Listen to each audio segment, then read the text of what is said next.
विखेंना 12 ही विधानसभा जडत जाणार. नगरी राजकारणाचा नवा अध्याय. लंके, थोरात, कोल्हे आणि गडाख. नमस्कार. सोशल चर्चामध्ये आपलं स्वागत आहे. नगर जिल्ह्यात सहकाराचं जाळं आहे. इथलं साखर सम्राटांनी आपापले कार्यक्षेत्र जपलेलं आहे. सहकाराच्या जीवावरच इथं राजकारण चालतं.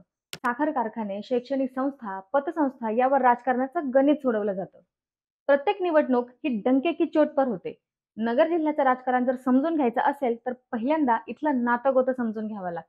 आगामी विधानसभा निवडणुकीसाठी अजितदादा महायुतीत असतील का हे जरी ठरलेलं नसलं तरी महाविकास आघाडी मात्र एकत्रित लढणार आहे.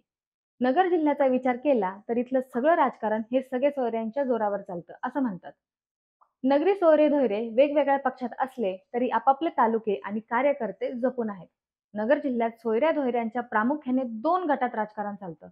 पहिला गट म्हणजे तो काँग्रेसचे ज्येष्ठ नेते बाळासाहेब थोरातांचा, तर दुसरा गट आहे तो भाजपच्या शिवाजीराव कर्डिले यांचा. सहकारातील साखर सम्राटांच्या या जिल्ह्यात संगमनेरच्या थोरातांचा गोतावळा मोठा आहे. तरीही लोणीच्या विखे कुटुंबाने या गटाला खिंडीत गाठण्याचा यशस्वी प्रयोग अनेकदा केलाय.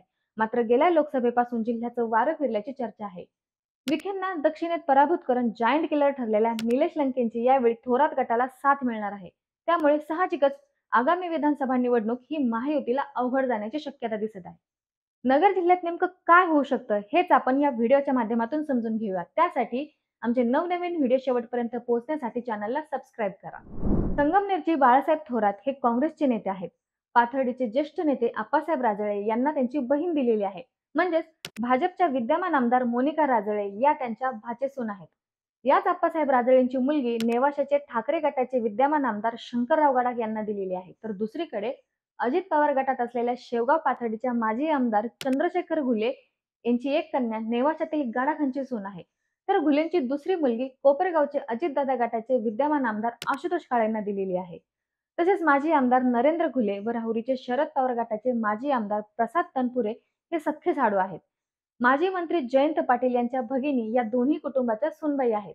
या सगळ्या नातेसंबंधाचा जर विचार केला तर जिल्ह्यातील बाळासाहेब थोरात, सत्यजित तांबे, आशुतोष काळे, प्राजक्त तनपुरे, शंकरराव गडाख आणि मोनिका राजळे हे विद्यमान 6 आमदार एकमेकांचे जवळचे नातलग आहेत.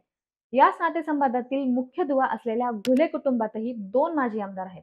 विशेष म्हणजे हा गोतावळा काँग्रेस, शरद पवारांची राष्ट्रवादी, अजित पवारांची राष्ट्रवादी, उद्धव ठाकरेंची शिवसेना आणि भाजप या सगळ्याच पक्षात विखुरलेला आहे.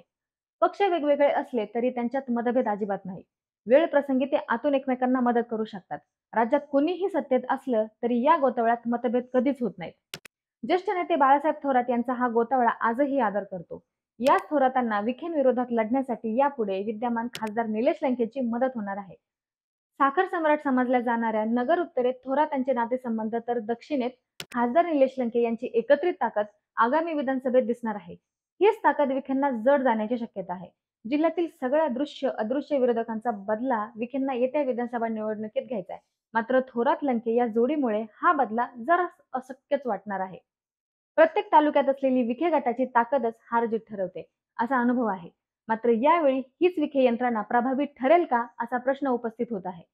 महाविकास आघाडीने नगरमधील लोकसभेच्या दोन्ही जागा जिंकल्या आहे. जिल्ह्यातील 12 विधानसभेतही थोरात विखेंची कोंडी करण्याची शक्यता आता वाढली आहे. तर मंडळी, तुम्हाला काय वाटतं, नगरमध्ये कोणत्या गटाचं पारडं जड ठरणार आहे, विखे की थोरात? हे आम्हाला कमेंट करून नक्की सांगा. आणि जर तुम्ही हा व्हिडिओ फेसबुक आणि इंस्टाग्रामवर पाहत असाल तर आम्हाला नक्की फॉलो करा, म्हणजे आमचे येणारे नवनवीन व्हिडिओ तुमच्यापर्यंत पोहोचतील.